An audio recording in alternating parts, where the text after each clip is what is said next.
నాకు అదృష్టం ఏంటంటే నేను నా గురువులతో పనిచేస్తున్నా, నా శిష్యులతో పనిచేస్తున్నా. నా గురువులు ఎవరు? పరచూరి బ్రదర్స్ బాబు. వాళ్ళ దగ్గర 45 సినిమాలు దాకా పనిచేశా. వాళ్ళు ఎలా రాస్తారంటే, అప్పట్లో బెస్ట్ డైలాగ్స్ సినిమా ఇండస్ట్రీలో ఎవరు అంటే పరచూరి బ్రదర్స్. బెస్ట్ స్టోరీ ఎవరు ఇచ్చారు అంటే పరచూరి బ్రదర్స్. ఖైదీ, ముందడుగు, పెద్ద పెద్ద ఫిల్మ్స్.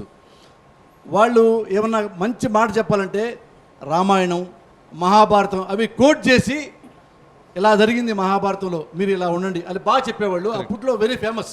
ఒకప్పుడు దాసనారాయణరావు లాగా. అవి నేను చూసా. ఇంతకంటే బెస్ట్ ఎవడు రాస్తాడులే అని చెప్పి నేను రైటర్ అయ్యా కదా, నేను చాలా రాశా. ఇది ఆపరేషన్ దుర్యోధన, మెంటల్ కృష్ణ, పవిత్ర బంధం, పెళ్లి చేసుకుందాం, సౌందర్య ఫిల్మ్స్ రాశా. నేను ఉన్నాళ్లలో మా గురువుని కూడా తన్నేసి నేనేం పెద్ద రైటర్ అయిపోయా అని ఫీలింగ్ వచ్చింది. డేరింగ్ ఏం మాట్లాడినా షార్ట్ టైంలో 100 ఫిల్మ్స్ రాశాను. గ్రేట్ అండి. సుమంత అయిన తర్వాత నా దగ్గర శిష్యులు నియర్లీ 30 మెంబర్స్ వచ్చారు. ఓకే. అందులో రెండోసారి వచ్చిన వాడు త్రివిక్రమ్ శ్రీనివాస్. త్రివిక్రమ్ శ్రీనివాసు అంటే అతని గురించి ఎందుకు చెప్తున్నానంటే, క్యారెక్టర్ గురించి నా దగ్గర 90లో వచ్చి ఎలా ఉన్నాడో త్రివిక్రమ్ శ్రీనివాస్ 2016లో కూడా అలాగే ఉన్నాడు.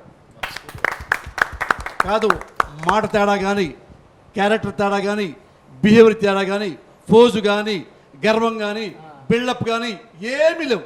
గడ్డం ఒకటి ఎక్స్ట్రా పెరిగింది. అప్పుడు గడ్డం కూడా లేదు. అంత క్వైట్గా ఉండేవాడు. నా శిష్యులు కదా, నా అంత పైకి రారు అనుకున్నా.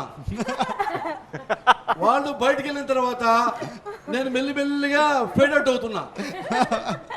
ఇది 100, 90, 80, 70, 60, 35 దగ్గర ఆగిపోయా పాస్ మార్కులతో.